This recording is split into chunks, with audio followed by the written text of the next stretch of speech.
Amen. Les prophètes, il y a même un Seigneur.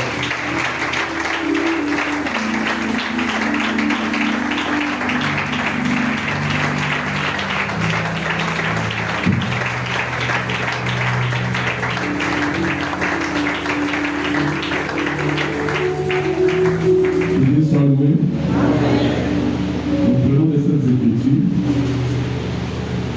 dans Exode chapitre 20.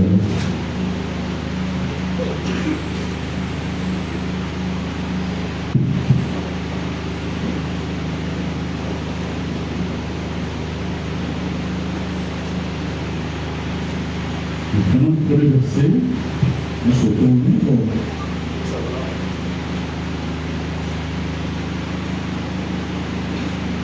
Le verset 15. Voici ce que tu feras pour les sanctifier, afin qu'ils soient à mon service dans le sacerdoce. Prends un jeune taureau et 2 béliers sans défaut. 15.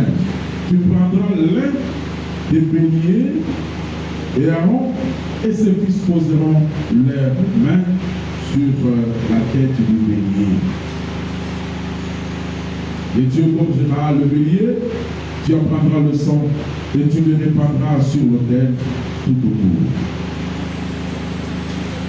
Tu couperas le bélier par morceaux et tu laveras les entrailles et les jambes et tu mettras sur les morceaux et sur sa tête. Tu brûleras tous les béliers sur l'autel. C'est un holocauste à Elohim. C'est un sacrifice consumé par le feu d'une agréable odeur à Elohim. Tu prendras l'autre bélier et Aaron et ses fils poseront leurs mains sur la tête du bélier. Tu égorgeras le bélier, tu prendras de son sang, tu la mettras sur les lobes de l'oreille droite d'Aaron et sur les lobes de l'oreille droite de ses fils, sur les pouces de leurs mains droites et sur les gros orteils de leurs pieds droits. Et tu répandras le sang sur l'autel tout autour. Prenons place. Chacun nous commande le moment de la parole de Dieu. Éternel notre Dieu, la magnificence, l'exaltation, les témoignages, nos prêches sont pour toi. Là c'est en toi, c'est par toi, et c'est pour toi que nous viennent toutes ces choses. Disposer le cœur de chacun. Passe par ton serviteur la bouche. Parle. Bénis. Visite. Au nom de Jésus-Christ. Amen. Amen. Est-ce qu'on peut offrir des applaudissements pour le Seigneur?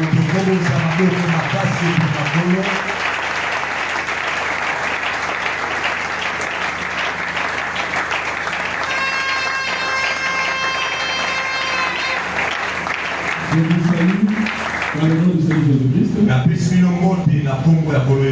Salut aussi les personnes. Je dis paix du Seigneur. Même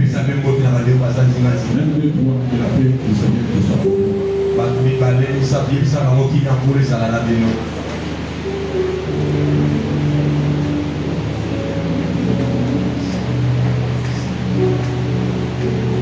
Je veux que le bien-aimé lise Actes des Apôtres, chapitre 13.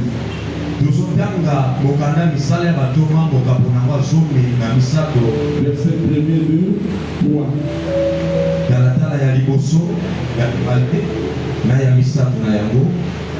Et puis chapitre 14, verset 14, rapidement.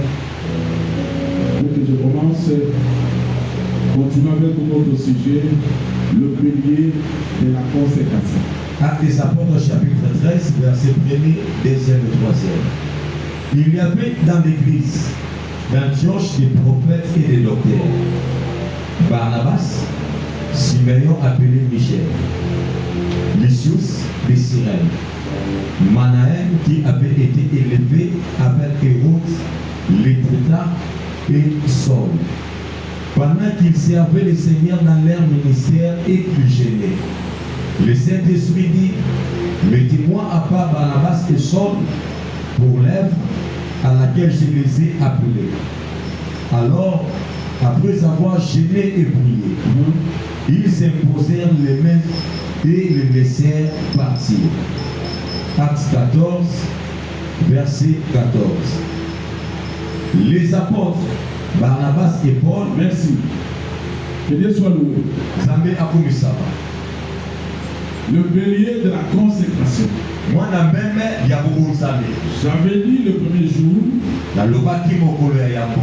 Dieu avait institué Zambé Atiaki.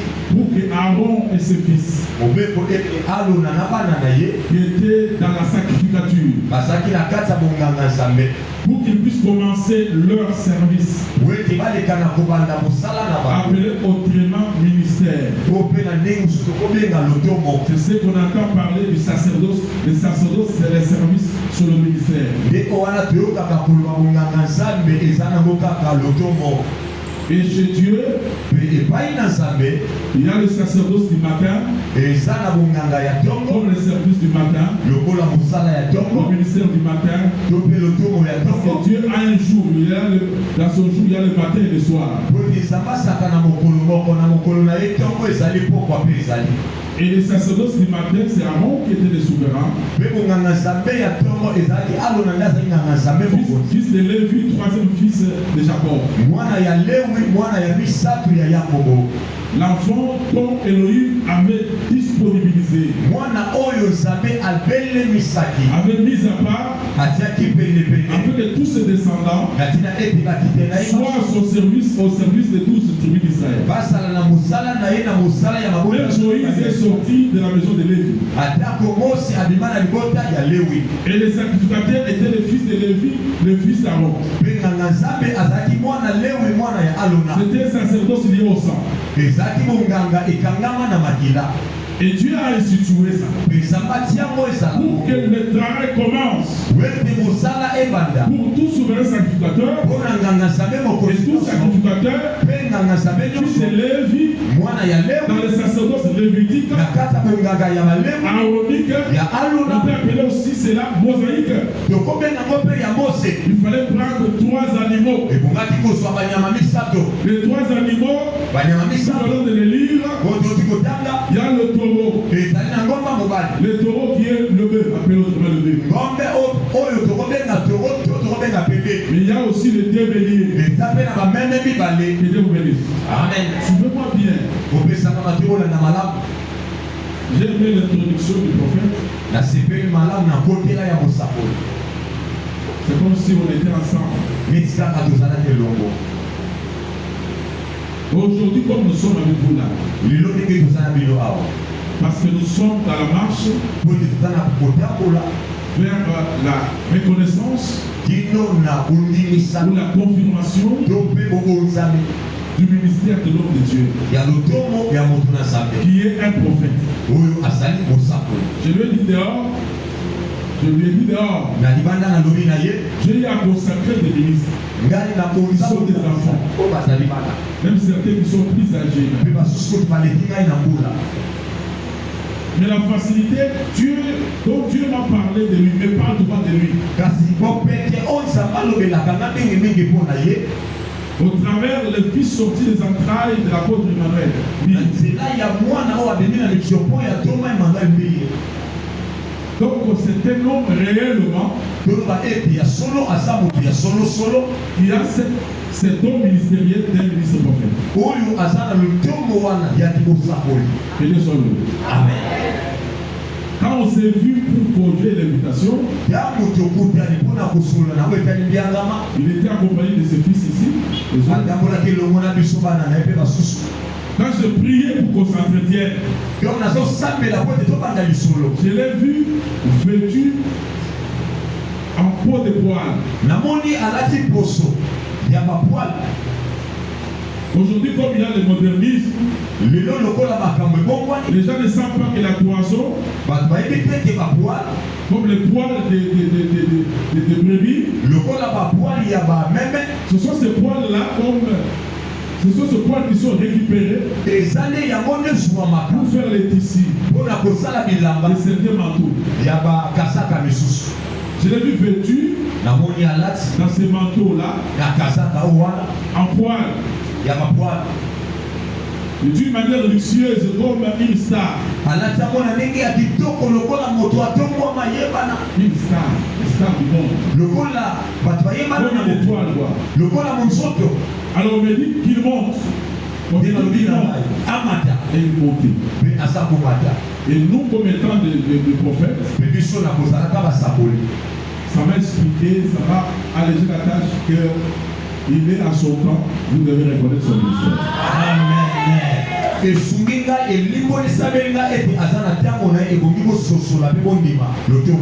il y a d'autres, Dieu va vous parler après des retraites. Mais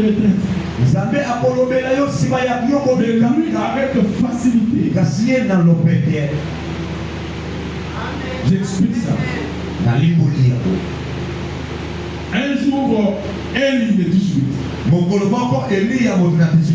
C'était tenu sur le chemin pour s'opposer aux envoyés du roi, des rois d'Israël. Qui était envoyé pour consulter un prophète si le roi allait vivre de sa maladie. Et quand ces hommes sont rentrés, parce que les prophètes les avaient résistés, le roi voulut connaître. Il pose cette question. Quel air avait cet homme-là? Et ils ont répondu, il était vêtu en peau d'animal. Il est obéi. Et le roi s'est exclamé, c'est le prophète. Que Dieu bénisse. Amen. Parce que le poil, c'est appelé autrement la poison. Souvenez-vous de Gédéon. Il a imposé au Seigneur des expériences de déruit. Parce que la toison, c'est la peau de la brebis. Ce poil qui est qu'on fabrique, cet habit-là. Il a dit, je vais mettre la toison sur l'air. La nuit, la rosée va tomber. Quand la rosée va tomber, que la rosée tombe uniquement sur la toison. Et je vais mettre entre le ciel et la terre et que le terrain soit sec. Et Dieu lui a dit, je ferai cela. Et quand il s'est réveillé le matin, par l'expérience de la première nuit, il a vu que le terrain était sec. Et quand il s'est approché de la toison, la peau de la brebis, c'était plein de rosée. Vous me suivez? Or la rosée, dans la parole de Dieu, parle de l'esprit. Amen. Parce que la rosée, c'est comme la pluie. Ça parle de la grâce, ça parle de la parole. Est-ce que vous me suivez? Amen. Dans la première nuit là, cette expérience-là, ça parlait de la nation d'Israël. Tout le peuple par rapport à la première dispensation n'avait pas l'esprit, n'avait pas la grâce. Mais l'esprit, même l'onction, n'était que sur les prophètes. Et des fois sur les rois. Et le peuple, comme étant le terrain, était privé de la rosée du ciel. Vous êtes là? Vous me saisissez? Que Dieu vous bénisse. Amen. Bien aimé dans le Seigneur, vous allez voir que dans la deuxième nuit, je devrais avoir pressé la toison. En pressant la toison était devenue sèche. Et il a dit à Dieu, cette fois-ci, je veux que la toison demeure sèche. Mais que le terrain ou la terre soit pleine de la rosée, soit pleine de la pluie. Et Dieu lui a dit, je ferai cela. Amen. Je vais interpréter ça. C'est pourquoi vous voyez la Joël 2, verset 28. Joël a dit dans les derniers jours, dit Dieu, je parlerai de mon sur toute terre. Amen. Donc, toute chair, ça parle du peuple. Tout le peuple, comme terrain, comme terre, recevra la rosée, la pluie du ciel, l'esprit. La parole à depuis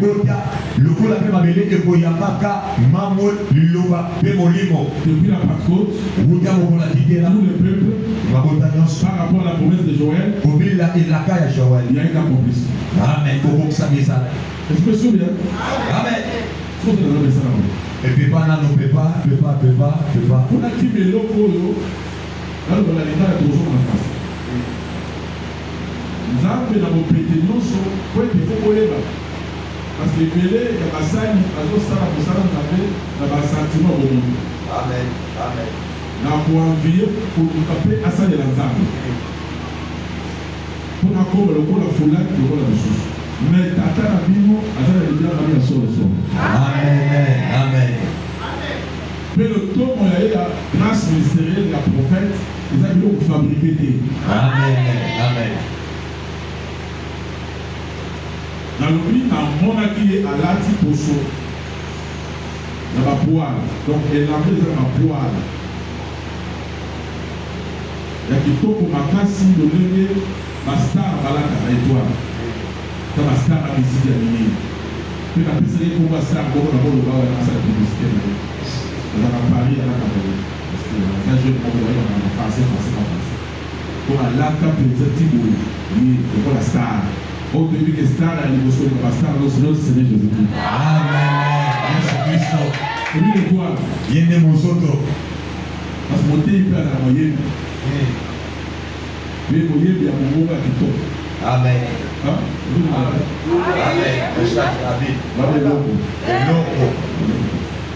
Donc, dans la vie, à l'autre Goliath, le Seigneur qui passe la nuit. Donc, David a beaucoup à 10 000. Ça y est, beaucoup d'amis. Donc, David a la gaillard, ça va la petit. Amen. Moi, j'ai eu le coup. Oh, comme on n'a pas ce besoin, la maman boy, maman passe, maman kangouni. Parce que David, il y a quoi ça connaître, les hommes collés sur Christ, il y a le roi, c'est Dieu qui est le roi. Amen. Amen. Amen. Là, on a besoin de coups sur ça. Mais Goliath, aux autres, voyez, le col à Satan, a fait mauvais coup. Oh, Jésus-Christ, le roi de David, a quoi ça de Colosse. Amen. La loi de cette prescription a été clouée. Amen. Et les diables ont été dépouillés. Amen. Et c'est lui qui sont assis, Toyemba. Yes. Toyemba, les gens côté là. Toyemba, les gens côté là. Et puis, les gens au salle là, parce que la chanson, c'est la combinaison des sons d'une manière agréable. Donc, côté, il t'a aux autres, ça n'a pas été bon. Là, il a la vie de côté, ça n'a pas été l'originalité quand vous avez. Amen. Amen. Amen. Ça pour. L'idée est à la brodée. Comment l'idée est à Kolo, dans vos autres idées, à Mosali, Bungape, à quelles autres de vos connaissances, moi, interprétation de Samuel écoute, moi, doctrine des femmes du Père, ma révélation est à la carte. Et puis, c'est bien. On a vu la littérature, on a vu l'ISP, ou l'ISC. La lettre. Il faut les paysans pour vous dire, l'eau est salariée, il y a une autre dans l'eau. Il faut ma place. Et l'eau. Donc, mon côté, ils appellent au Yéba. Mandini, il faut aller le Bobina. Amen. Le Bobina, madame, moi, c'est comme moi, c'est Hérodias. Amen. Quand Bobina m'a fait, c'est Hérodias. Et il faut ça y a Sika. Que moi, je suis la Bina et là-bas, dans d'autres activités. Et c'est plus très compose. Alors, oui, c'est dans la notion de l'île, attends, on va dire à trop. On va dire à trop, il faut comme un reine. C'est ça l'enlèvement. Amen. Bonne tout là.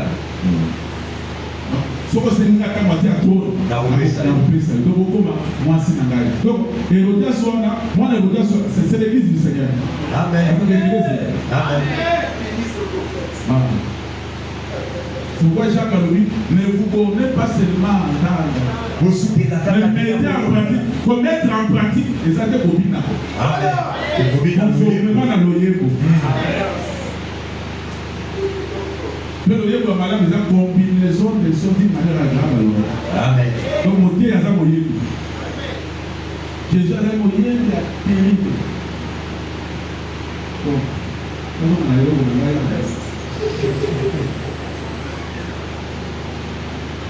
David a aboli 10 000, Saül 1000.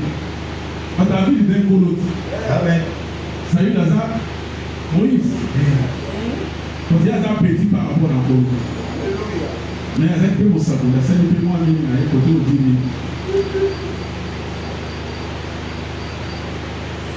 Donc comment les places sont là, maman au langue à côté, la cité ici là, oh moi si faté, parce que moi je vais si.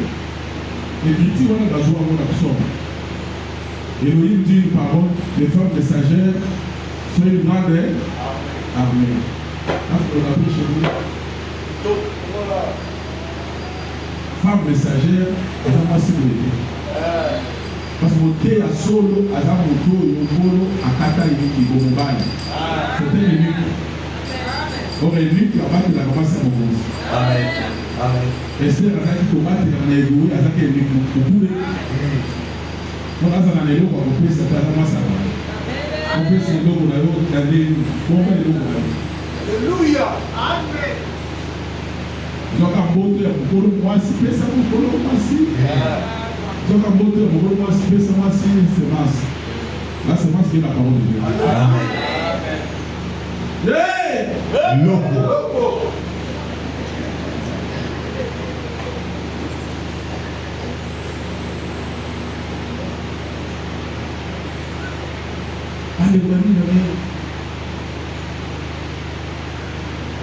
Roi atindaki bato bokende kotunela ngai ese na kobika eli abimeli bango alibozokende wapi ye aselwani na nzambe na Israele oyo apakoli mafuta azala mokonzi bozoka boyebisa ye nzambe alobi boye kufa ntango bazokeli boutya botokutani na motu moko ayebisi biso ko balobi azaki na air nini azaki na lolenge nini oyo ekiti wana non Amen.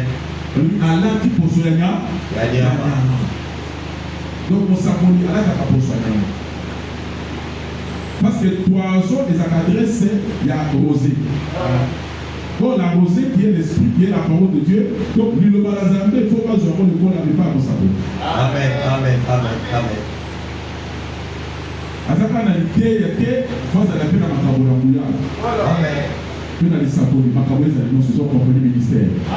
Parce que prophète à ministère azali différent na prophète ya d'abord. Amen. Papa moko maman moko ya don. Lelo bazalaka te bamonde passer par église.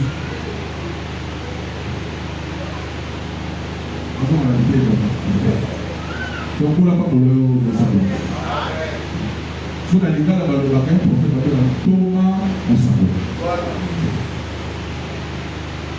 Thomas Mosako. Mais maman, papa oyo asakolaka boye donc il y a prophétie sur le verset 12 babengaka mosakoli ya mwasi oyo ya mobali. Mais mosakoli aza ministre lokola pasteur babengaka Thomas Mosakoli. Mais tozalaka solo basakoli te parce que mosakoli azaka moko apôtre azaka moko évangeliste azaka moko docteur azaka moko il faisait 4 11 lobby, il a fait les choses comme apôtre, comme prophète, comme évangéliste, comme. pour dire qu'il y a le seul qui est le prophète, c'est notre Dieu. Amen. Il y a Amen. le seul qui est l'apôtre, notre Dieu. Amen. Voilà pas plus. Amen. Bien aimé dans le Seigneur, Balinga bika sankolo. le bélier, Même. le 2 et le taureau Bengombe. parlent que des consacrés. Basa kolobela kaka bobo sami. D'abord, le véritable taureau Yambonanu ngomba solo et solo. le véritable bélier, Pe ba même ya solo c'est solo. notre Seigneur Jésus. Amen. Je vous avais dit que Pour les sani biloki. les taureaux Ngombe. qui devraient brûler, Webongata stumbama. on l'appelle l'Holocauste. Baso dengi nyama ko Quand tumbama. on les gorge, on les coupe, Donc bakati. on les met sur l'autel, il doit brûler Ebongete asika. jusqu'à ce qu'il devient pousser sa cendre. Ilo ete akoma putulu mobimba na ye. Il puisse avoir la couleur noire. Wete akoma na langi ya moindo. Vous me suivez? Amen. Suivez-moi bien, il y a beaucoup de choses, comme il a dit, quand il monte tout mon cœur. Bola nanga malamu pote nazana ya koloba ndenge biso bomati so na mati bomati na ngai. Quand l'Holocauste brûle, tout à jusqu'à la fin, la cendre a quelle couleur? Voilà. Quand il regarde, rapidement.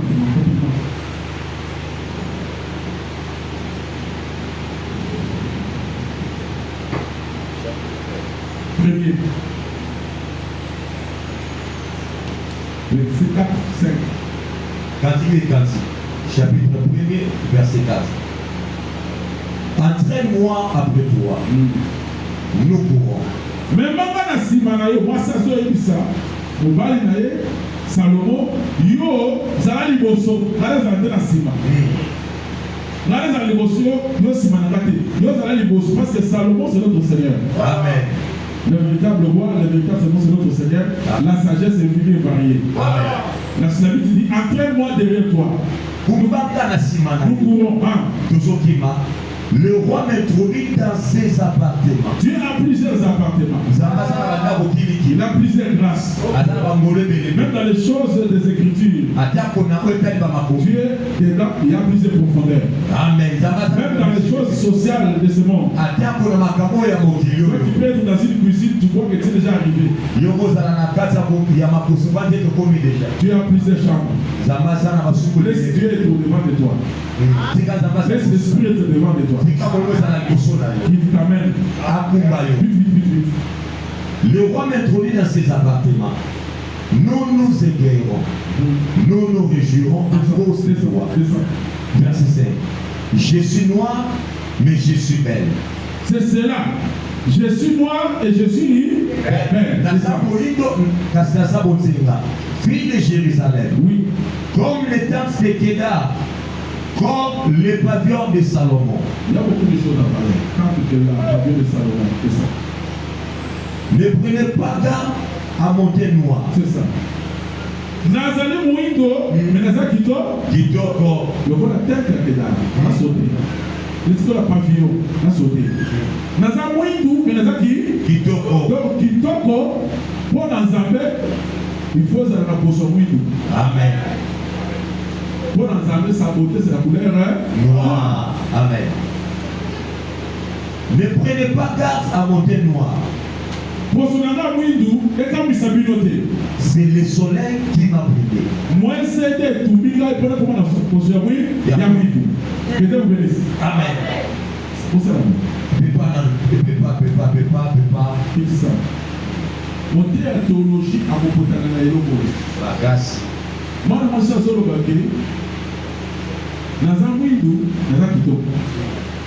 Puis on va ramasser les Jérusalem. Nazan Koye, c'est bien que l'angle couleur à positionner Windu, parce que le soleil est, moi, c'est le salimi, et c'est du Biglaï. Que Dieu vous bénisse. Amen. La femme ici, c'est l'homme de l'église. Salomon, c'est l'homme de Christ. Salomon, quand elle dit qu'elle est noire, parce que le soleil a brûlé. Je comprends que le soleil là, c'est l'autel. Amen. Et c'est tout belle. Et la femme devrait être comme un animal qui est sur l'autel. Et notre autel à nous, depuis lors, on est à la réalité, c'est l'autel à tous pierre. Et ça est tout mélangé à ma barre. Or, les 12 pierres, c'est l'enseignement Et ça m'attend ici. des 12 apôtres. Il y a maintenant ma personne. La seule doctrine, Il y a c'est l'autel, et c'est tout mélangé. comme l'évangile, Le corps a sang malade. qui doit brûler, Oui, bon, il est tout. qui doit nous brûler, Oui, bon, il est tout ma personne. qui doit enlever la graisse Et l'ongo la mafuta. de la nature pécheresse. Le lenge ya bosumoki. Vous êtes là? Naza Mouindo, parce que le soleil, ça lui, Et tout ngai. il faut que le soleil a solo, dans la transfiguration, atalaki Yesu elongi na ye na bilamba na ye ezolinga lokola nini? Lokola moyo. Donc moi etumba ye eza kaka évangile Jésus Christ. Amen.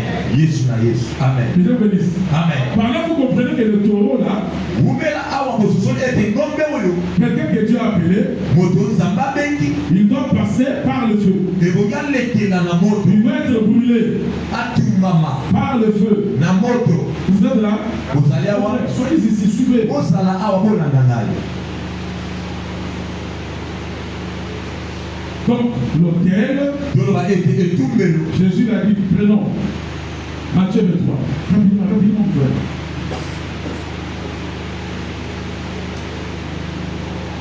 Matthieu 23. Verset 15. Matthieu 23, verset 15. 19. Vous regardez les temps. 19, rapidement. Mais, verset 19. Avec lequel est le plus grand? L'offrande ou l'autel qui sanctifie l'offrande? Jésus pose la question et il répond lui-même. Yes, azotuna moto na Ce qui est plus grand, oyo eza monene koleka c'est l'autel ezali qui etumbelo sanctifie oyo esatisaka l'offrande. libonza. Vous êtes là? Amen. C'est ça. Pepa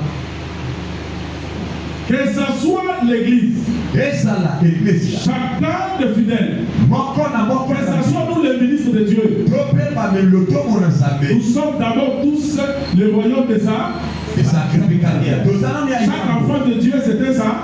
sacrificateur Et s'il est sacrificateur, biso azali moto à mebeka ce qui concerne la consécration, il doit s'identifier. akokana Il doit s'identifier akokana en plaçant ses mains comme tout sacrificateur na kotiaka sur le makola taureau. nganga nyonso na likolo ya ngombe. On avait vu ça, non? Amen.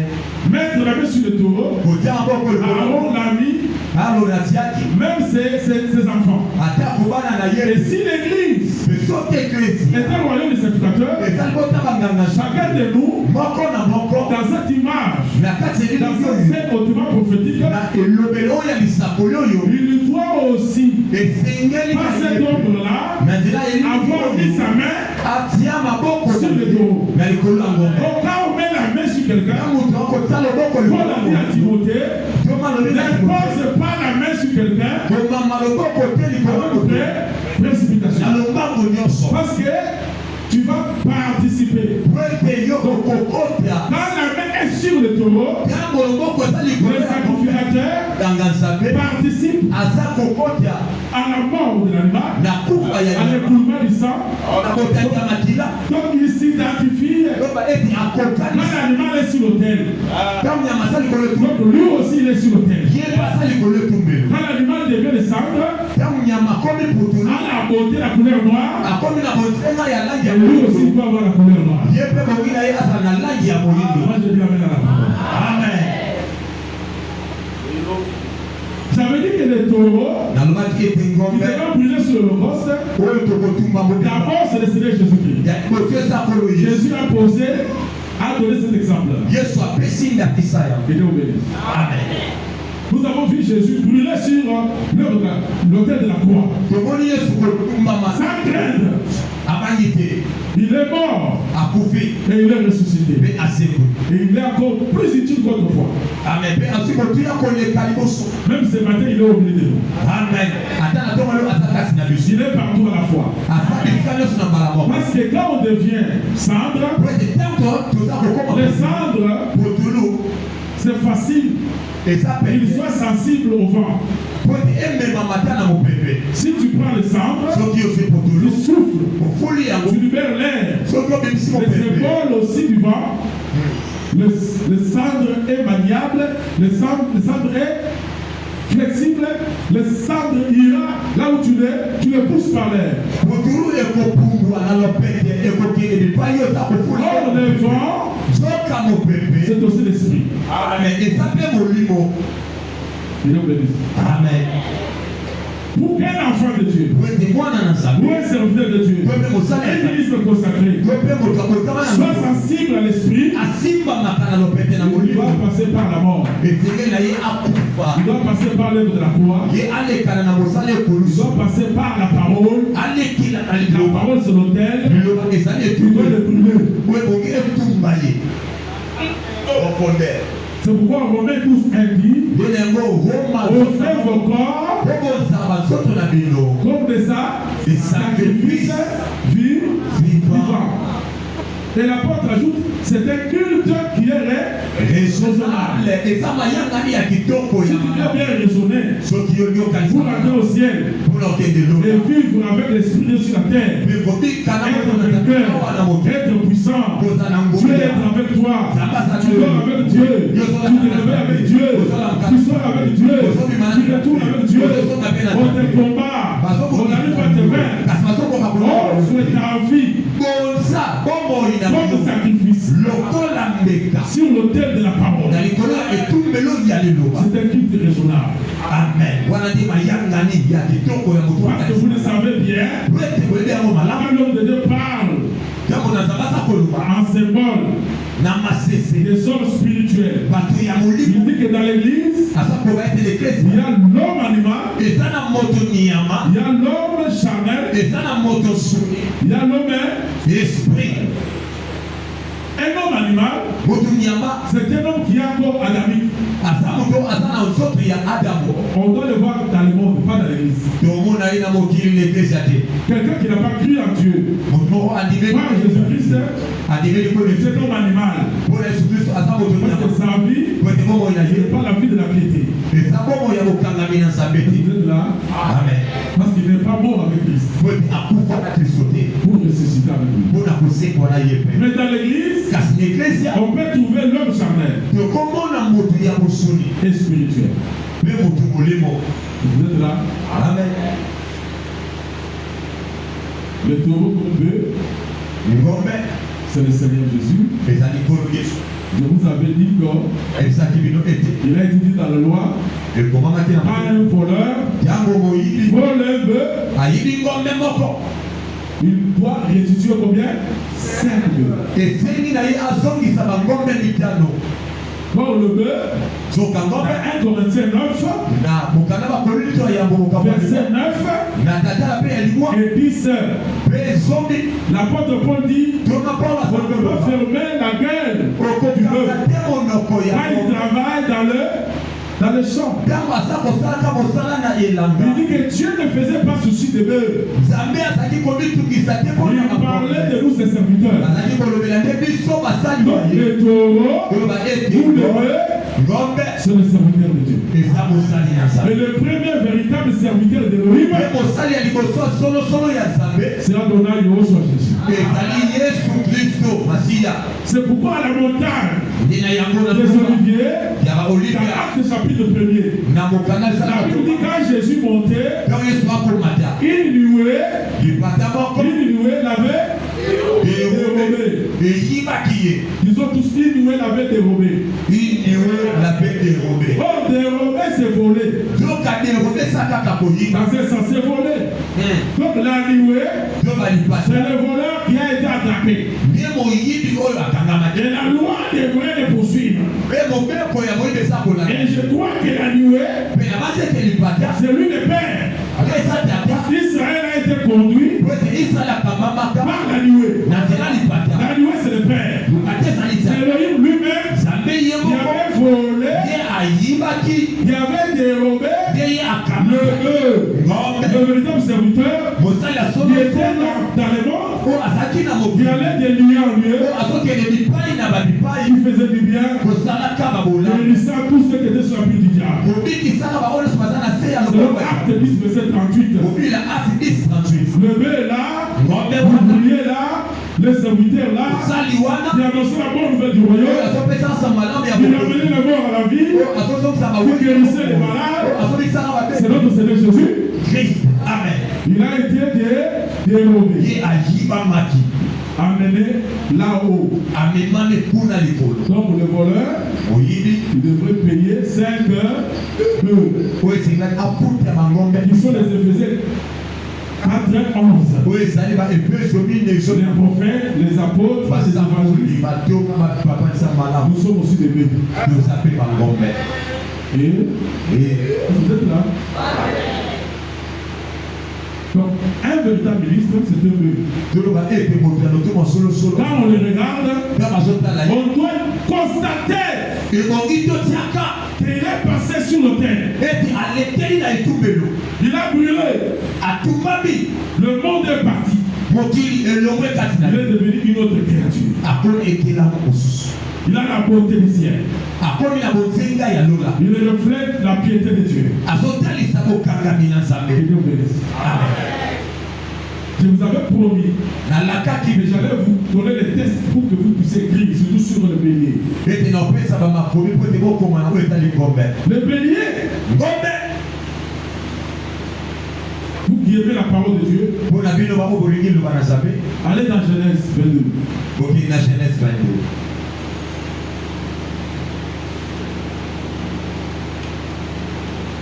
Aujourd'hui, le Saint-Esprit va descendre ici. Il va nous prendre la grâce. Il va ouvrir même les dons. Beaucoup plus aussi de la prophétie. Comme le prophète l'a parlé, c'est un voyant. Parce qu'un grand homme de Dieu comme il est là, tout autour de lui, Dieu, les dons que lui ne peut pas placer en lui, il place à d'autres personnes pour qu'ils travaillent de l'unité dans la diversité. Et vous êtes là.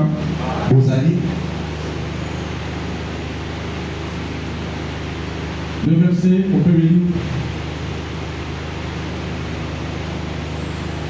Verset 3, rapidement, on fait descendre vite. Genèse 22, 3. Abraham s'éleva de bon matin. C'est là son âne et prit avec lui 2 serviteurs et son fils Isaac. Il vendit du bois pour l'Holocauste et partit pour aller au lieu que Dieu lui avait dit. Abraham a vu moi na ye ya punda na mwana na Isaac a vu punda na Isaac na njete komi akende bisika oyo fala bonga. Le 3e jour, Abraham leva les yeux et vit les lieux de loin. Et Abraham dit à ses serviteurs, restez ici avec l'âne. Très bien. Abraham n'a mis colo. Au moins, il va toucher pour l'ensemble. Ça va bien au samedi. Il y a l'adoration à mon Dieu. Il y a la culte des âmes déjà pour la reine. Amen. Amen. Attaque qui m'a tata de la zamboye. Zoka na nature. Yo pona teke tata oya bota yo na mama oya bota biso. Azala tata wana mama wana bapona kate zambe de abongisa bongo. Amen. Ata ba tata na kondima zambe de apona ka bongo. Yeba esika zambe ngezi yo sambela. Parce que grâce à Dieu na musali wana ndiye kosuka yo zala wana ti okomona zambe ofuma bopa mwana mokili. Amen. Komi pone na kabisa osambela te. Ata osuka ko na komi côté ya nsele. Lukaka soki na mabenga yaka kaka kosambela awa. Amen. Nakofandisa mutu. Omoni esika oyo ye adoration ya Moïse oyo. Mpona Abraham akoma asali mikolo boyi. Mikolo misato na koma. Anakotaka na eglise akuli church. Kuna kama musika.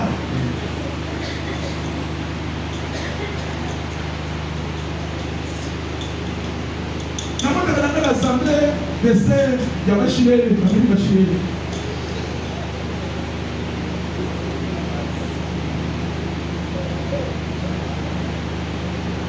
Dans mon cabinet, quand on a dit, yo, présence de l'église, ça qui nous bien vivante, au maman, où est l'édifice, là, dans le monde. papa est comme aussi la maison. Mais dans la bonne Abraham, mais la vocation ici, ok, les acteurs vont aller sauter. Parce que dans la maladie de Bosso, ils ont encore tout été que papa, n'a moni moto, n'a moni koni, mais pas d'aza. Donc moi, dans mes sacs, il y a kawana. Bakenda kawana, pour la vocation, 3 jours. Non, pas la voyage, 3 jours. Diable a dit que nous avons n'abandonnons pas notre assemblée comme c'est la coutume de quelques saints. Voilà. Il y a des quelques saints. Parce qu'il y a beaucoup d'appelés, mais il y a peu d'élus. Si vous avez pour nous, quand on a tata dans le pays, amen. S'il faut que tu aies dit l'homme de ce que le pape on a vu sur Kakana, Yonanga, Biso, de ce que le pape a dit. Amen. Amen. Il faut que tu aies Biso de Tongi. Et ça, madame, on a vu sur la direction du Polo. Amen. Père Zambé a encore des offenses. Zambé a comme ça, on est riche, on est plus riche que les autres. Parce que ça, vision là, si on a sali pour voter, il y a une autre salade. Tout est prévu par Dieu. Et puis, si on a tenu aux activités de la ville, on va nous mon sel va commander ma boue. Parce qu'il faut aller parce que ça va fesser mon aime. Parce qu'il va pouvoir péler à moi. Parce que ton gars, moi. Parce que pépier, moi, je suis moi, parce que tout le monde, moi. Là, il faut regarder la bonne. Oui, mais papa, le cas à l'école, on est à la mine. C'est vrai. On a dit qu'on bien à cette chose. Parce que vous regardez ton lit, ton retour, madame. Amen. Ton mobile, ton câble. Amen. Vous avez pour le moment, pour aller. La veste, la soupe, la cravate est là. Amen.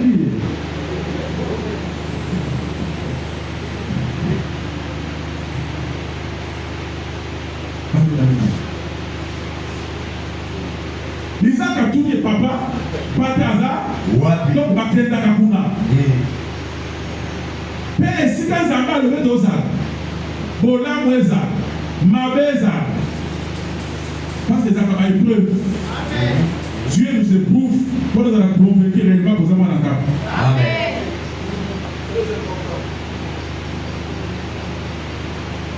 Ah oui, il y a des montées, il y a des nouveaux. Comment on a posé des gazabos? Alors, quand il y a le moment pour y occuper l'église.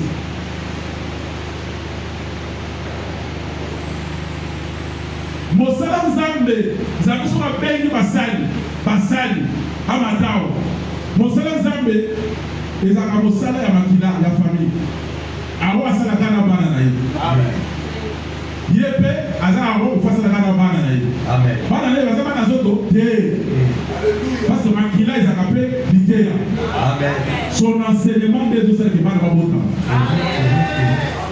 Mais moi, attends papa, petit à Gangeli, attends Siliki, tout ce que tu as besoin de papa. Moi, attends, papa, il dit c'est béni. Yo, papa, il dit c'est béni. So, what are you doing? Qui m'a fait ça? Père, on dit n'a été attiqué. Amitiki. Moi, Nandako, a épreuve à ta dernière à moi, Nandako. Amen. Attends, ma femme, il va blesser pas tata. Pour moi, Nazakawa. Amen. Et là, quoi? Et là, quoi? Voilà, le monde a regardé la bataille. Va donc à la bataille, vous savez, regardez la bataille.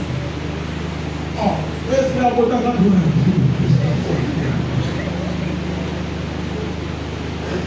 Mais voilà, même si vous avez 10 000 mètres, vous n'avez qu'un seul Père.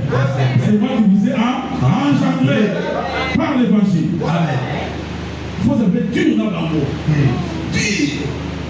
Moi, d'abord, on est pour exalter.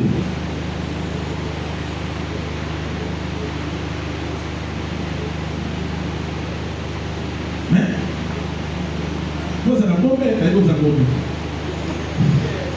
Parce que mon toit, ils ont lié ça à pâté. Là, ça va pouvoir, il y a combien de billes? Il y a dit. Alors, regardez, quoi, fina? Fina, Yo, ozo, police, pas de madame, ozo, au final, vous pouvez se finir. Yo, police, non, madame, on est ici, on est là. Ici, tu as un bon avis, tu as un bon avis, bon lobby. Ma femme, on a vu auto partager là. Amen. Amen. Bien aimé, suivez-moi. Il a dit à ses serviteurs, restez ici. Ces serviteurs sont restés où? Sont restés où? Rapidement, mes frères. Au bas de la montagne. Au bas de la montagne. C'est un nombre de deux. Et il dit à ses serviteurs, je reviendrai avec le fils. Par là, je comprends que Isaac là avait des chiffres en lui. Parce qu'il est l'ombre de Christ. Isaac là était mort. Il était revenu à la vie. Je vais. Parce que là au-dessus, il y avait l'autel. L'enfant devait être tué. Il devait revenir à la vie. Aïe, aïe, aïe, aïe, aïe. Aïe, aïe, aïe. Et quand il voulait tuer la foi, c'est là où il y a l'autre sujet. Il a vu, Dieu l'a présenté un bélier retenu dans les corps. Pourquoi les corps? La corne est le symbole de la puissance.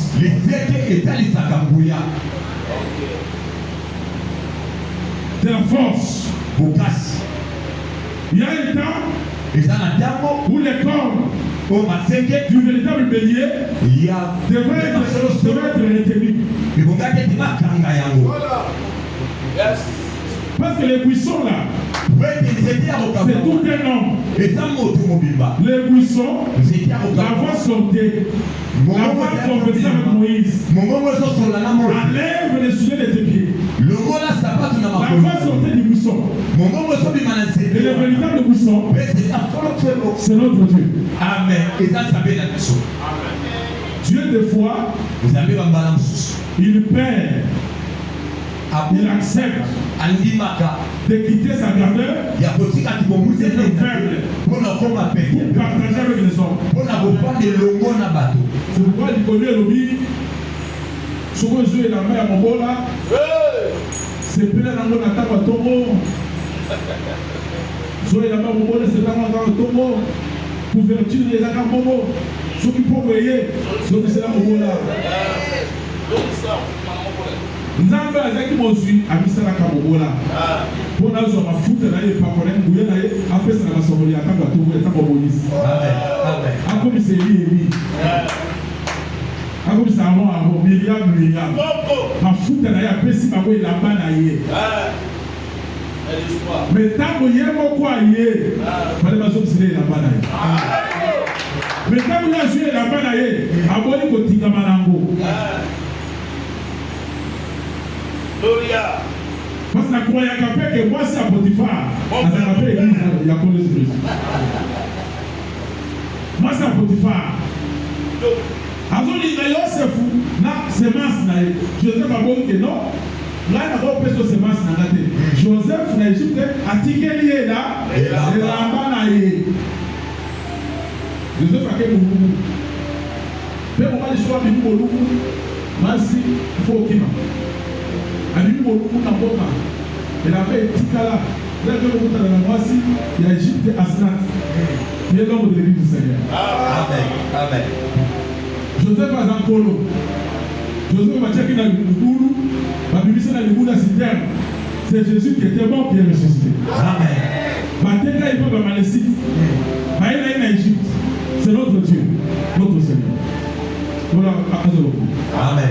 Nazoka mwasi wana comment ceux qui va au sambisa ye que au conseil de Joseph au sein Moussoumouki au sein Moussoumouki au conseil de Joseph moi ça le oui nous avons même à conseiller mais dans la preuve il est en bas et la parole c'est la justification. Amen.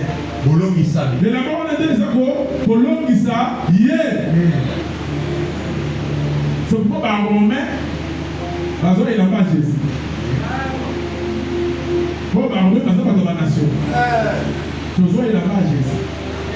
Et là-bas, je dis c'est sa gloire, sa sainteté, sa piété, sa puissance. Vous serez revêtus de la puissance. Amen. Ce qu'on dit dans la consécration, ministre de l'Église, pour me mener sous temps, l'apôtre Michel Kingouba, tu es sous temps à l'acte, tout la mission, sous temps, on connaît ses amis, sous tes missions. Oh, on va dire, ah, c'est la sous temps. Bateau bien en déni. Est-ce qu'on connaît le bâtiment pas de Kona? Là, il n'a pas encore là, il a acte 13 ans. Par le lui, il servait Dieu dans leur ministère. Il y a beaucoup de choses à parler. Il y avait dans l'église d'Antioche les prophètes et les docteurs. Est-ce que vous avez parlé? Amen. En spécialiste, Barnabas, ils sont des tasses. Par lui, il servait Dieu, priant et jeûnant dans leur ministère. Mais si on Ngombe, Natila Ngombe, les années 4 dans la peau droite. Barnabas n'a Paul. Parce que dans l'église d'Antioche, il y avait des docteurs et des prophètes. En spécialiste, par lui, il gênait, priait, il servait les seigneurs dans leur ministère. Servir les seigneurs, ils ont pris une source pour payer les choses au gars. Donc, Barnabas, il connaît le but, on tient Pembeni, pour le ministère. Donc, on va constater que Batolo va s'identifier dans le travailleur, dans le serviteur. Parce qu'ils ont dépassé la consécration. Ils servaient donc parce qu'ils ont bon de la Bilanga. Parce que Bilanga pèse à l'église. Amen. 1 Corinthiens 3:9. Nous sommes oubliés avec Dieu. Mais l'église, vous êtes les chants de Dieu. Est-ce que vous avez dit? Amen. Est-ce que vous avez absolu? Amen. Est-ce que vous avez ça? Allez, la tête à la volée. La gamme, la mission à l'échelle. On dit que sur le gars, tout droit, et puis tout droit, et puis tout droit, et puis tout droit, ici. Si vous avez ça, on a la tête là. Parce que ça vous passe la chambre là-bas.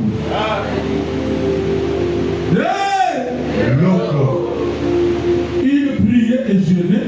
Servant Dieu dans leur ministère. Le tombeau n'a pas beau. Donc, Barnabas d'abord, parce qu'il d'abord, Taureau va travailler. Un homme de Dieu, on le fout pas dire Pébé. Un certain de Dieu Pébé. Et ça va y avoir tout ça, on va sacrificateur. Il faut se la travailler. Travaille dur dans l'œuvre de Dieu. Celui qui me sert, mon Père l'honneur. Amen.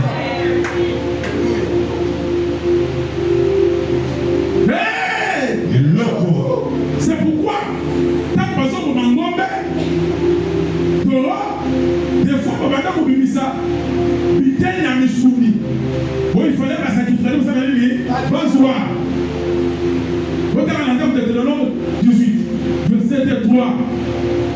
Je vois, Deutéronome 18, verset 3. Voici quel sera le droit des sacrificateurs sur le peuple.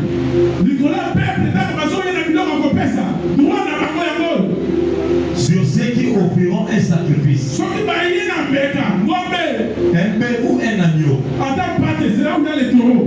Parce que le taureau, plutôt bélier, à sa campagne, il y a un prévu ou il y a un agneau. On donnera aux sacrificateurs l'épaule. Pas qu'on soit les pécats. Est-ce que vous le même? Amen. Est-ce que vous le l'épaule? L'épaule. Nous avons l'épaule. L'épaule. Mais ça n'a pas l'épaule droite. Pas qu'on soit les pécats. Pas qu'on peut faire la naza. Les mâchoires et l'estomac. Aïe aïe aïe aïe. Pas qu'on peut faire mal à l'écorona et à sec. Pas qu'on peut faire la naza. Voyez, mâchoire. Supérieur à inférieur. Et l'estomac. Tu lui donneras les prémices de ton blé. Non, la prémisse, dis-moi. Pour le bandi maillot, écoute vert. Le bino va salir. L'homme pour le bandi ma bino est pareil. Là va santo. Il faut au monde dans mon sali. À ça l'épaule. Parce que sur ma piscine dans un épaule allié. Donc l'épaule on est comme il est. Amen. Or l'épaule, et ça qu'on servir dans le combat charge. C'est un chef de peuple. Un chef de peuple, c'est quelqu'un qui a la capacité de prendre le peuple en charge. Il y a vos soignements dans mon combat. Après, on va un peu la politique. Pour nous allons poser solo, il faut que vous ça passe à peur. De ce moment-là, Samuel a dit mafuta. Avant de mafuta, il y a des manger beaucoup. Banès a tâté Mungi. Il y a des Banès. Bon, ça vous a dit. Bon, est-ce qu'il y a un nom de Dieu? Oh, il est dans le magasin de ma. Alors, il y a Zali. Quand on va y aller, là, on va se prendre Samuel. On lui a dit. Alors, il y a besoin de Samuel. C'est mon ami. C'est mon ami. En continuant dans le vie, dans mon Seigneur, pesa eteli ya nyama.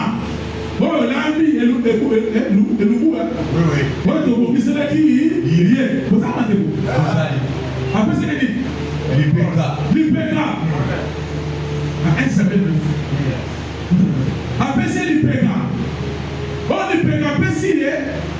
Tabatia Mafuta a épuisé que Elohim t'a choisi pour que tu sois le chef du peuple. Donc, l'IPK, c'est ça le Issachar. Issachar, le roi, il y a Jacob. Azali na l'IPK. Voilà qui c'est l'IPK. Azali Kouma ya peuple à son tabou. Amen.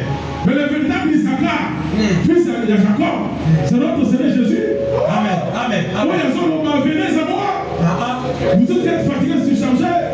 Nous allons nous péter là, mais nous allons nous combattre. J'ai dit à quiconque a reçu Jésus. Dès qu'on a vu Jésus, il veut que ma charge d'ailleurs, déchargez-vous sur lui. Déchargez-vous sur lui. C'est tout mon souci. C'est lui qui prend en charge. Comment par nos prières. La émission aux anneaux, et vous allez l'oublier. Vous allez l'oublier, vous allez la liberté. Si quelqu'un est en crise, ça va beaucoup me guérir aussi. Ma campagne, sur la taille, il y a la pauvreté. Il faut y aller. Ma campagne, il faut y aller. Moi, je crois ça.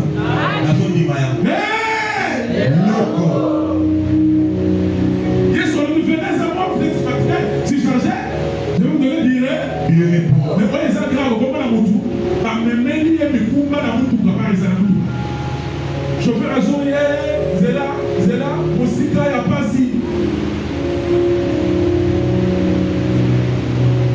Nana Mukamba,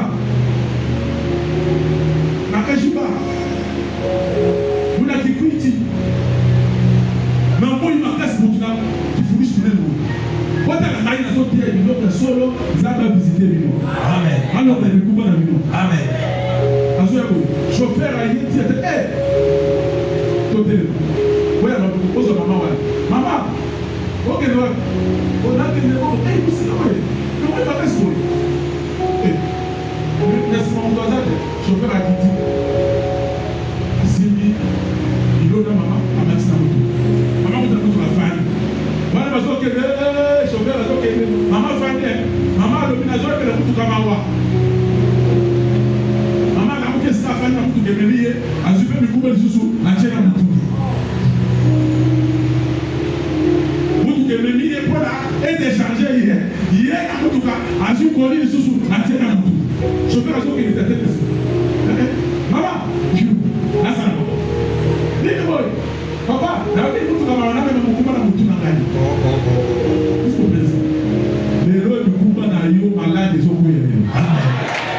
La émission est la commande de Jésus.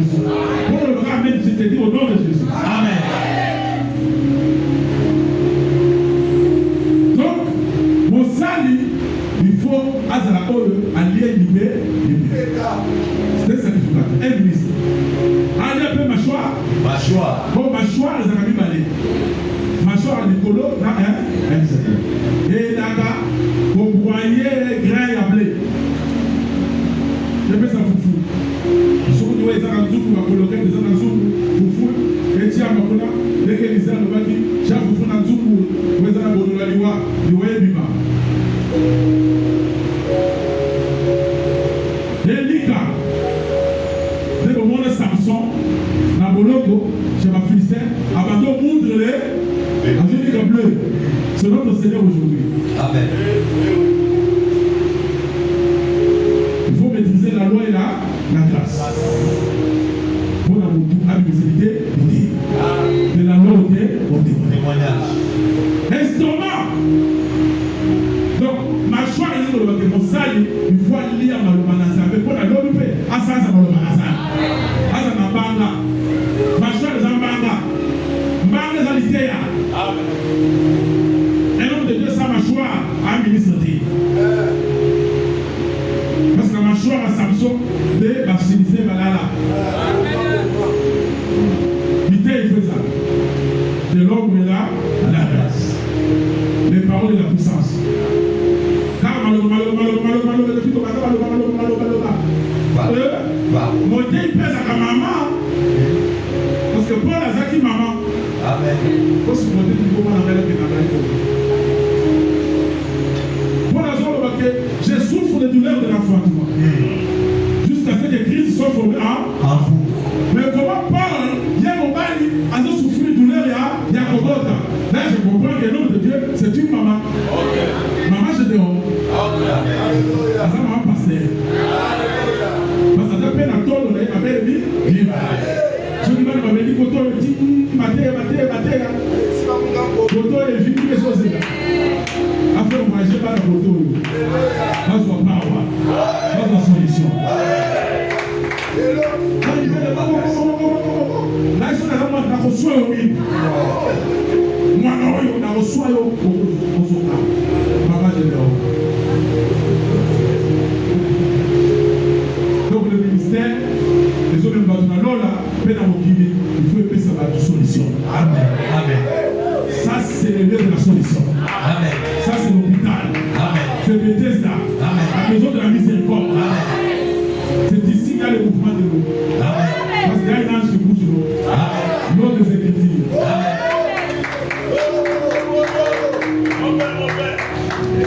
C'est au moment qui vous a négocié au Sud.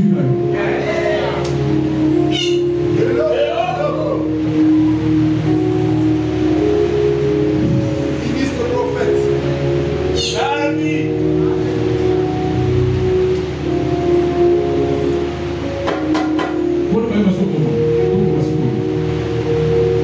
Le premier bélier, le bélier de nos postes. Comment? Vous dites que c'est un besoin parce que ah vous n'avez pas de sabbat à passer à Samsung. Ah, passer au but. Vous savez, vous savez, ma casse, ça, ma casse. Vous savez pas, vous savez, ma casse. Le alléluia.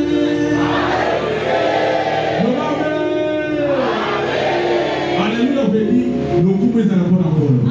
Amen, le coup est à la bonne. Ah, on a donc vous avez la mission. Vous avez la mission.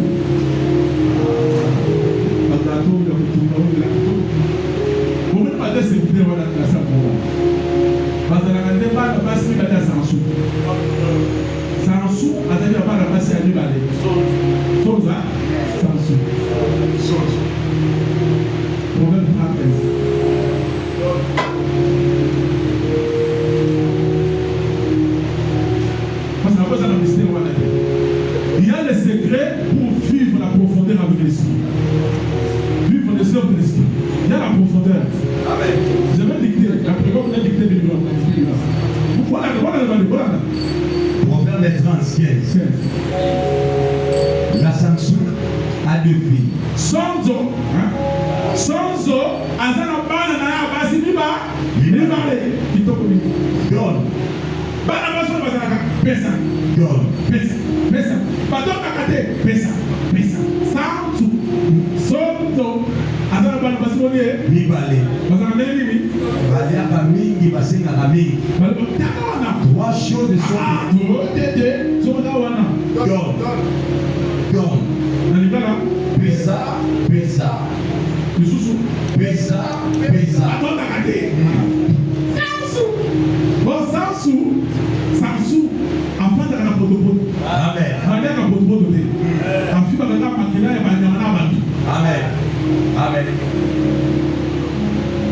Azaka faire la maille, kaka bisa. Sonzo akamama na posona nzoto. Wewe te. Ona bana vile. Ona la maille te. Kama bisime.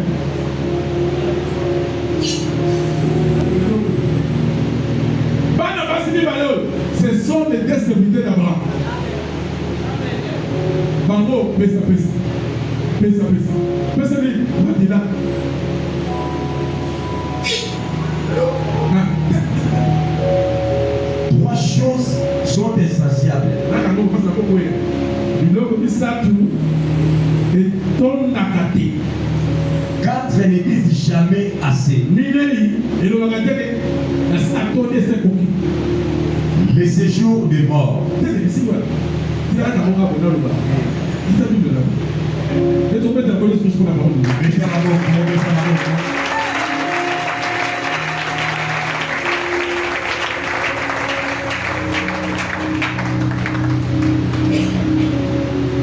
Prophète Salomon, Azoloba, il dit Samson, Zonzo a deux filles azana bana basi mibale. qui disent toujours donc. Oyo balobaka pesa. Donc, Pesa. trois choses sont insatiables. Biloko misato etondaka te. Quatre ne disent jamais assez. Mine etala te koloba ekoki. Donc, ici, il y a le père Awawa eza na tata. qui a ses deux filles. Oyo aza na bana ne mibale ya basi. Ces filles-là, Bana ne yango basi. ils ont un secret. Baza na sekele moko. La faim et soif Koyoka posa komela de pe réclamer toujours le sang. eza kosenga kaka J'avais dit que matela. la Samsou Po ete nalobaki ete sonzo est dans les eaux marécageuses. azalaka na kati ya bamai ya bapotopoto. Mais Kasi jamais la Samsou mange la boue. sonzo yango aliaka ata moke te Et potopoto. le véritable Samsou, Me sonzo ya solo d'abord, c'est notre Seigneur Jésus. eza liboso na nkolo yesu na biso. Parce que Jésus Po ete est ye la chaise de toutes les prophéties. azali kiti ya bamasakoli nyonso. Je prends une ombre. nazozwa elilingi moko. L'autre Lot avec des filles. azali na bana basi mibale. Profondeur. La femme de l'autre Pe mwasi ya Lot a eu beaucoup plus d'amour pour ses enfants. azalaki na bolingo makasi mpo na bana na Et ye. la femme de l'autre savait Me mwasi ya Lot qu'au sommet de la montagne, ete na songe ya ngoma là où nous allons, wana bisika il n'y toko a pas d'autre homme.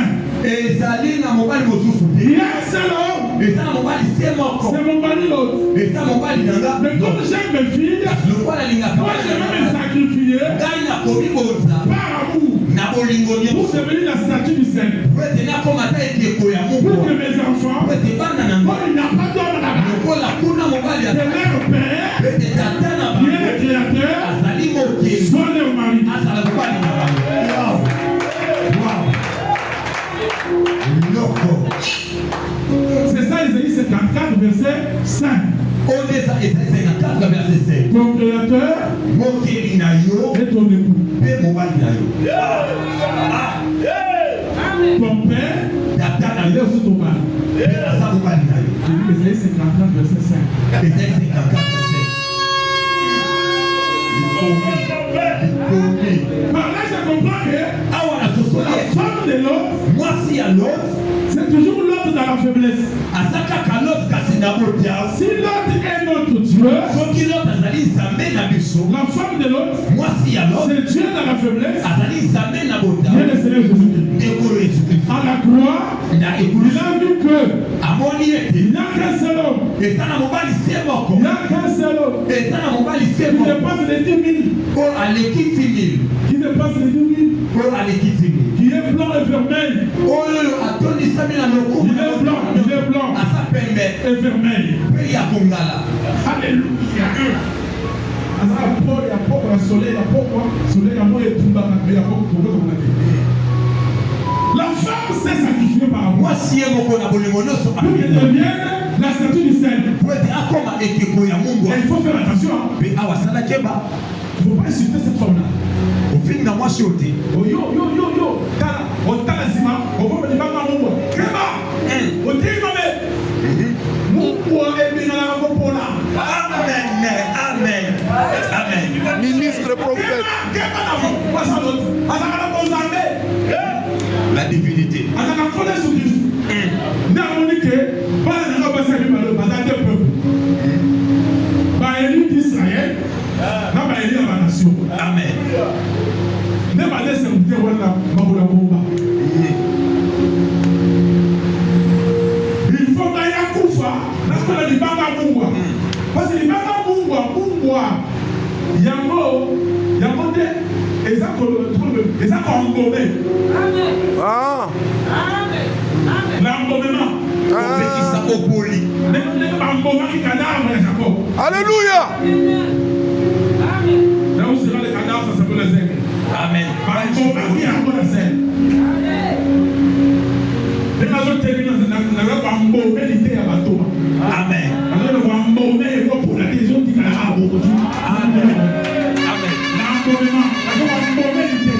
Médecin de Joseph.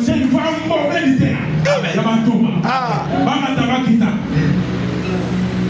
Quelques-uns abandonneront la foi. Ils s'attesseront des esprits séducteurs. L'église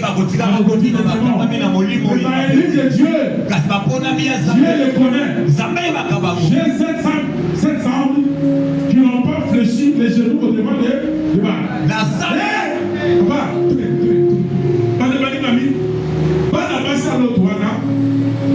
L'église d'Israël. Amen. Vous êtes composé de Élie, Israël, Pierre, Jacques, Paul, Nabiso, par nation. Comment il y a Jésus-Christ, Ezali, comment Isaac.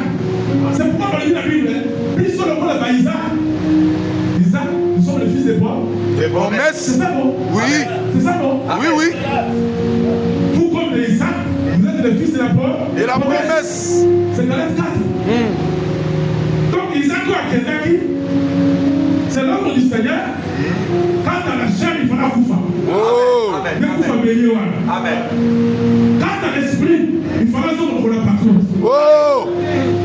En posant mission, nous sommes à Isaac. Nous sommes l'enfant mal. Voilà mon bal. Vous allez enlever. Amen. Vous allez enlever. Yes. Hey! Loco. Hey! Hey! Hey! Yesu aza sansu na solo. Yesu aye na mokili ya lisumu, mais asala lisumu. Amen. Amen. Aye na monde ya boue du péché, mais Jésus était sans péché. Amen. Très Parce que profond. makila sansu, il faut aspirer à désirer l'eau. Les autres bandela, jardin d'Éden.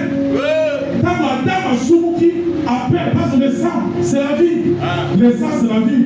Le salut, ça batika et au Congo. Donc l'humanité au Biba, tout ça dans makila. Amen. Makila va lancer makila, Jésus appelle ça les bonus. Il y a rédaction. Mais ça quand makila va lancer, les noms makila va lancer les noms, les appelle l'idée. Yes. Et loco.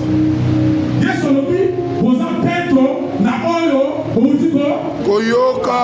Donc il y a un droit qui fait l'aspersion sur vous. Amen. Participer à l'aspersion du sang. Attends, la grande tribulation, la grande tribulation, parce qu'on connaît Binamba, Makina. Mais ça, Makina va nous purifier, regardez. On les aide au Makina, ils ont purifié de l'eau. Ils l'ont balancé, ça va plus Makina. Amen. Amen. Amen. Parce que dès la zone qui est l'île, nous avons un problème. Jésus a suivi par vous. Il pesait des bonus. En Kaboli, il y a des gens. Oui. Mais pour son frère, le bibo, mais là, c'est mon esprit. Dans son aspect, vous le bien. Et papa. Au moment où il a laissé la vie, il a laissé la vie. Quand on attend, si on a laissé, et qu'on peut se dire, jus, on doit faire Fermenté. bref, ils ont fait ça faire. Les écritures sont aussi les raisins. Mon Dieu, dans les autres, toujours comme on a. Donc, ça fait, il y a la pensée cachée qui nous arrive. Ils sont toujours Amen. Donc, c'est l'ivresse.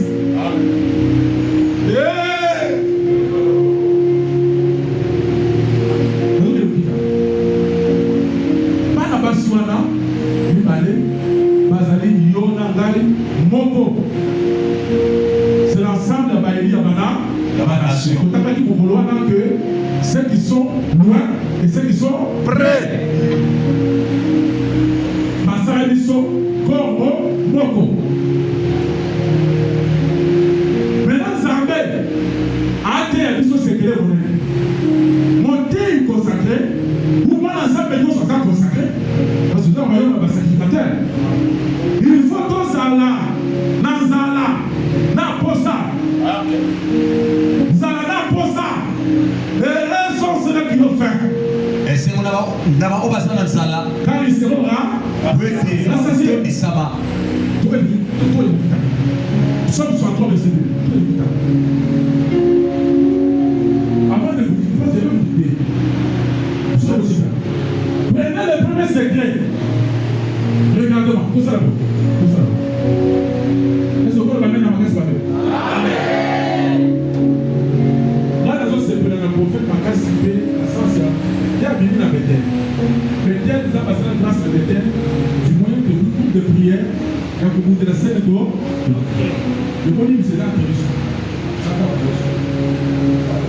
Mais comment dans ma campagne, interprétation? On a, vous avez pu apprécier ce qu'on voit. Même ma campagne, charisme, ma côté à mon niveau, sous là. Là où tu voyais Israël, le Bangawa, on a apprécié le conseil. Dans un papa Moko appelé OK. OK, il y a une loi. À vous renvoyer. Dans Angola, à une grande amateur. Comme il y a un ailleurs parmi Banana Pesa, depuis Canada, à Zaki Pesa partenaire, à Zaki Lelo, le papa église a dû soigner la sauvé l'Idaï, ils ont passé la pompe à sauver. Dans le pays, le papa église a sauvé le bien comme comment l'église a fait assigner en commission de côté. Ça, il ne faut pas voler au conseil de l'homme dans l'église. Après ce fonction, la monnaie de l'Église, si vous parlez, après ce qu'on peut payer. Vous avez dit, maman, nous avons la grâce pour nous voir là, il y a un peu de radio, il y a un big sanaï, parce que maman a fait un diamant. Parce que le diamant a cassé. La Guinée a plus de 5%. La Guinée, la Boye, la victoire, c'est le matin. Et ils ont passé la Pongi. Ils sont pas le pango, ils sont le salon. La Tika, par la croisade, la campagne. Campagne où Dieu m'avait honoré. Les gens ont dit Kolo Baba. Alo Bakate. Ayo Bakate. Mokolo. Donc, à temps pour la midi, dans ma bureau, la chambre de Badjama. La bande de Badjama. À ce moment-là, il y a des gens comme dans la croisade, la place c'est clair à l'époque. La petite dans la délégation, 11 personnes, vas-y, vol. On dit dans le petit temps. Croisade, sur la croisade de Bastan. Mais pour le petit temps, il y a une place. Voilà, on a le temps. Baguette, donc, Babouni, Sida, parce que côté la mission, côté où l'église est maintenant, parce qu'on a pas beaucoup, parce que la église est moins moudou. Faut que vous avez bien, c'est bien la vie. Du coup, il y a un côté Babouni. Oh, cherchez ça, c'est bien. Cherchez ça. Azana magie. Ils sont partis là, voilà la pour l'église. Campagne quoi c'est on va pas là, il va là. Voilà, parce que le mot va prédicateur, on va aller à la radio ça là. Mais surtout pas être dans la rambo. Ça va saluer. Par le milieu on va la contacter, ça on a été tout va garder ma scène un mois. Parce que pour remettre campagne. Tout ça, c'est ma fiche, ma banderole, de belé, tout titre, tout était là, ma canton. Dis mon nom, on a essayé de dire, donnez au milieu, dans mon phone, on a 3 billets. Là, il va plus mal, tout ce qu'on peut faire. Donc, pendant la réunion, conseil des ministres de l'État, à côté, on a petit, on a un célibataire. Tout ce qu'on a bango, ça va payer papa. On a des cacanes, ils sont pas beaucoup. Pakazaki wala bien Célestin. La El Shaddai Yatika. À lui, on comprend l'homme de Dieu. Tout faut le dire, mais tout ça va dire, il a mis son nom sur l'église, n'a pas yéli, à ça la maison là. Ils ont un produit par il est dit, parce qu'on a un produit pour le Yatika. Pas de ça va bataille. Comme on a dit qu'on l'a pas décidé, la musique va servir de l'un on a coupé qui dans le but, mon toit je l'ai dit. Tout prier à beaucoup, le lui vous savez ça. Pas de ça va faire la casse. Amen. La terre esprit à Kanda. Maman a Kanda dessus, interprète dans l'aïe, à Zamoko, par tes potes. Il m'interprète souvent. Pas de. La terre. D'abord, Katia et Mobazoya. N'importe. Comme tu sais la publicité, tu as ma fiche payée, ma banderole, la mission Moko. Même si tu as un Nicolas, ma serviteur. tosomi basika ya makasi batie poko katia wana na cercueil na ye na badisciple na ye mpona aya abandobila liboso na bango na nzela poso na tali akokweyisaka biso tolekala batoro na babelie eza kokamba onga na yebi nateka bototo fafa namoni moto na cercueil bana moko neti bayebisi ngai telebisa bapriere Les patois célestes. Cercueil là et babal. Tout. Mais même pas compagnie pas tout pas. Phénomène pour l'instant. Pas de zamba. Pour gérer à côté de Malibon, elle va continuer à Jésus. Donc, les stades, ma pasteur non chaud. Parce qu'il faut la église à Bango. Donc, on va aller bâtir, parce que c'est ah. La seule fois où on a avancé, Yawa, Nabo, soit sous Miwana, papa m'a pas la sénata. Ça m'a pas dit, à Poupouché, à Babien, à Beltou. Soit Bango, il va venir à ma défense. Mutopeka ubu akuta ba verser na ba verser bata na ye ba bembe na makoloka ya ba pasteur bata na biso mutu mo balingani ti ndenge za bebo ba bimisa de boye moko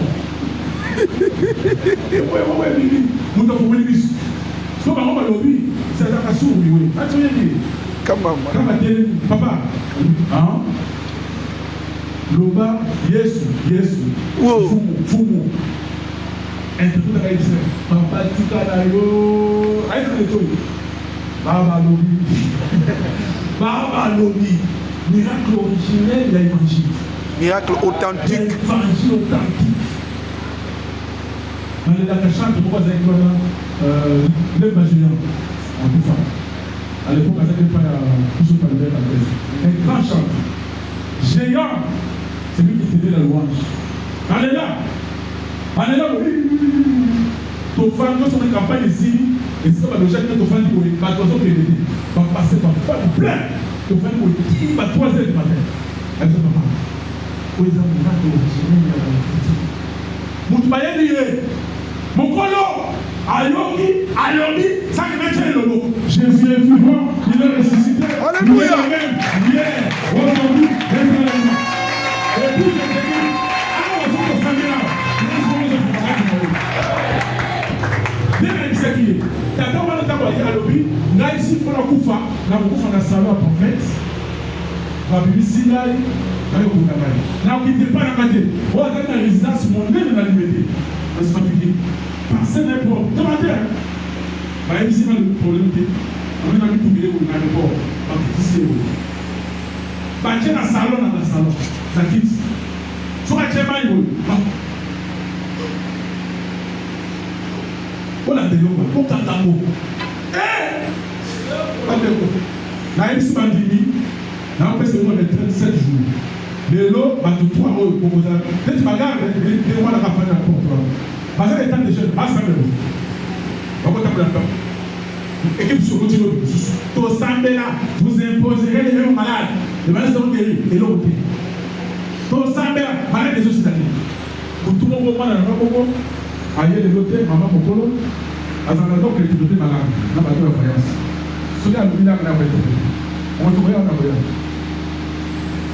Donc, à la fin, ici, on a l'air de tout bailler ici, là, tous les bâtis, c'est la Luka, le bon bas, il y a le Luka. C'est Sinda. Sinda. Vous avez Sinda. Parce que pas quand ils sont dans notre voyage, pas tout ça. Bacha mafuta bapesa ye alembo na boy papa amazambe ngaboni keba alembo ni saboni hospital takubika kama yese ngoma na wafusu tiwa ngoma papa ye wana mama ne papa mfeto na alembo na sabi moyo obuli bakisi awa o papa mengana l'autre Orientation. ça passe là que pour on na lebi avec ton papa autour na quartier on na passer na kembu na nsundo papa alinga kufa wa ndio mama yana sana ba plan na wana n'est pas donné. Nada. Non, ça n'a pas été. Ça va confirmer. Ah, non, non. La question, ça là. Mon ganga.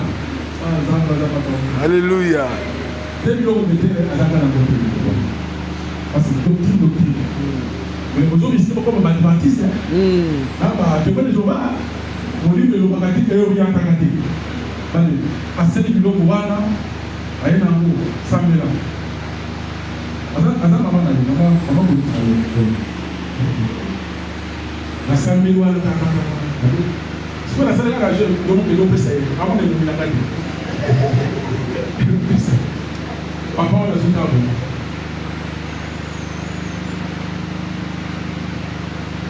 Ok, ça.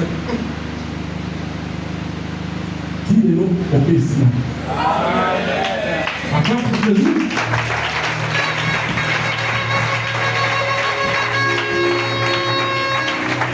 Et si là, et si, là, vous savez, ma bête, t'as vu, avec une ça, vous avez ok. Alors, maman, vous savez, il m'a dit, donc, ça, ma bête. Mais puis donc, non seulement avant l'évangile, attends, mis dans l'eau, il va me dire, papa, papa, parce que nous soutenons des âmes, Koloba, orienté. Mais non, nous sommes à on va dire, ok, aussi là. C'est tout ça. Mais il y a dans le cadre de la monde, la famille de Batata, c'est une doctrine. Nous tenons encore, ça le cas de conviction, Natia Maï, Nassani, Nassolé, Hello. ils sont dans mes cas, donc tout, je ne sais pas les Araouais. Mais le charisme, ils ont la doctrine. Ah, Vous avez là pour voilà. charisme, ils ont la doctrine. Là, c'est mon colombo, on ne pas. Moi, non, sur un zama, sur ma fille de la parole, sur la situation, ça va voir la voix. Encore un bon quoi, Maloba Koloba, mais vous partez plus maintenant. Mais tu as l'habitude de. Jésus avec la question là, à Salibo, Poto. Père initié, que nous sommes là, là, nous sommes maille physique. Tout ça, Jésus a laissé pour le côté de parmi maintenant, les gens ont tombé dans la parole de ça. Et sagesse. Les gens ont orienté comment procéder quand et où pour trouver la solution. Soit comme vous voyez, pour le mot la Mobali. Tout ça, votre salut pour tout le monde. Tout ça, les gens qui ont été sur le mot Mobali, on ne peut pas continuer. Tout ça, donc vous avez un trésor qui est richesse au de vous. Maintenant, je veux dicter pour le dossier. Le premier bélier, comment? Les béliers de l'Holocauste, comment?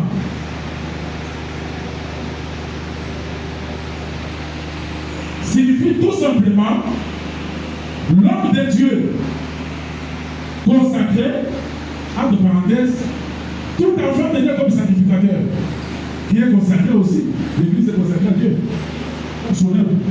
L'homme de Dieu consacré est une offrande consumée par le feu, est une agréable odeur. Image à béni est tout matière si là, la limonzona, et l'icoloba, montant ça, matière pemelle, dans le tombeau, matière de maboko. Parce que les bégawa et sika la moto. Père Soloma, Malamu, devant Dieu et devant les hommes. Est-ce que vous avez? Donc, tout le monde doit constater. Et c'est que les motos sont constatés que cet homme est bon. C'était béni, brûlé par le feu. Il faut que nous puissions constater, par païen, par ensemble, par monter dans l'issue, à ça, béni, habite, béni à l'Holocauste.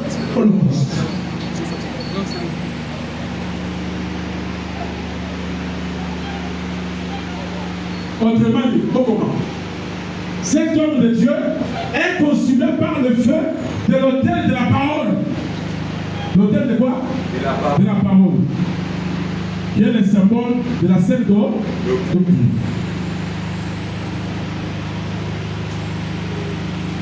Après ça, le verset Matthieu 23, verset 19, où il dit, c'est l'autel qui sanctifie nos femmes.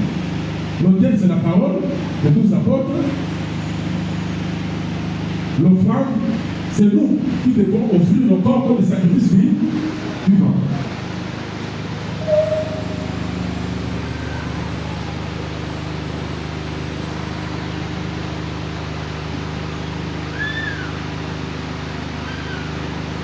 Et je vous ai amené dans Lévitique 6. Vous direz à la maison. Lévitique 6, verset 1 à 6. C'est là où il y a la loi de l'Holocauste. Mais il faut, et là, la loi de Mobimba. Ramanzanga Koshate Bilama, Akolongo la Sibo Sandre, Akoya Penegotia, on a un lieu pur. C'est aussi l'enlèvement. Quand on a levé, il faut tout la moto, il y a l'idée, il y a un toma, dans cette doctrine. Voilà comme la mission. Comme on a ensemble, maman a zoné de Kitoko, à la Thessalonique, il y a un toma. Il s'habille avec pudeur et modèle. Pourquoi je dis ça? Parce que assez à tout bas, à Koufa, assez quoi, à Zaman, à côté de ce qui était. Et vous voyez, vous avez dit que vous avez dit ah, tu n'as pas le droit papa, maman, tu n'as pas le droit de au sein de nous. Vous avez dit ça dans l'église. Vous allez s'appeler, on est tous un, deux.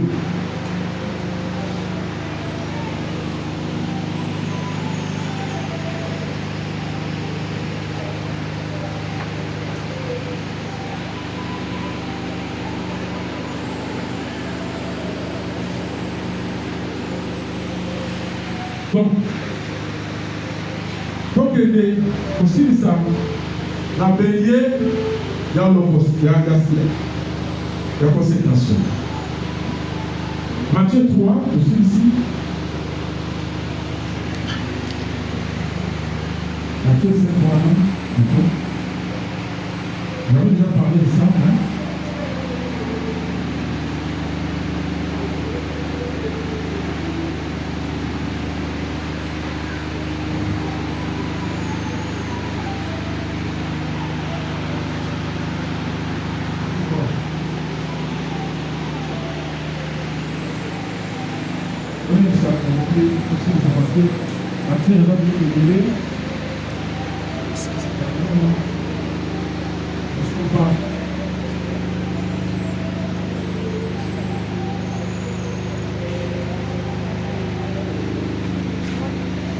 Matthieu 5, 29. Je vous donne aussi une fois. Matthieu chapitre 5, verset 29.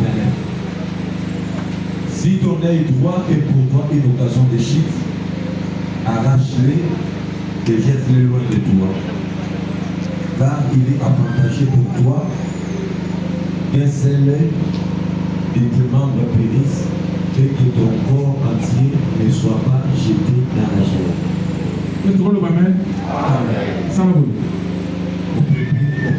Je dis ça avant de dire la terre qui n'a semaine que parce que nous avons beaucoup de côté avec le bazar dans la mansane. Au moins, il va lobby. Bélier a mis balai. Si on bâtit ma boko, à on a banane naïe. Ma boko sur ma kila a bélier sur ma boubier. Ma boko wa. Na loga lito il y a moba. Na mo sa modèle ya logo ba. Na logo là. Ya moba. C'est un tel vidéo en bon. L'homme de Jésus a oiseau piégé ma juif. Après on va résister ligne. A ici ma boko. A ici ma boko. Soki lisu ya mobali, hein? Eza kotinda kabino na lisu. Kemba. Bosani. Bokata ngo. Bokaka ngo musika. Donc quand on bokaka ngo musika, bona bato au loin. J'étais là au loin. Bona bato baza au loin, baza na lui. Là le libéral. Bon, lisu ne sont le lisu, eza kunde ya. Dans autres, nous sommes le corps de Christ. L'air qui est la lampe, c'est notre Seigneur. Et tout ça, ouais. Donc, ayaki parce que Jésus a dit sur la mobile, mais Moïse a dit sur la oui, ils ferme. Oui, ils ont bon état. Oui, quand le peuple n'a pas de Bolivie, mais si aïe, a rejeté. Ah, yes, ça sort le mélange, aïe. À ce moment par rapport à la loi, bon, on a dit sur mobile, n'a dit que le na dissous, bon, il m'a la loi. Parce que quand tu pas rejeté, dès que ça n'a pas de ça. Le véritable aide-toi, c'est l'humain. Mais il y a le gars qui nous a demandé qu'on va aller à Ali. Tu as vu mon humiliation. C'est l'humain. Oh, Jacob a banni, mon fils, supérieur en puissance, en dignité. Tu n'auras pas la prééminence. Pas c'était monté sur ma bouche. Mais Moïse a dit à l'objet que l'humain est vive. Comme l'humain a coupé qui paie à ses quoi. Oh, Kitoko. C'est Jésus qui est supérieur en puissance, il a dit. En dignité. Pour la dernière et tout comme l'assemblée de ceux qui sont les premiers. Ils sont supérieurs en puissance. Ils sont supérieurs en dignité. Amen. Tout ça. Amen. Tu as dit Souana. Ils sont au bail. C'est la lumière. Oh, la lumière, c'est la parole. On n'a pas parlé de ça. Amen. Maintenant, je vais vous dicter. Deuxième bélier. Le bélier de la consécration. Tout ça.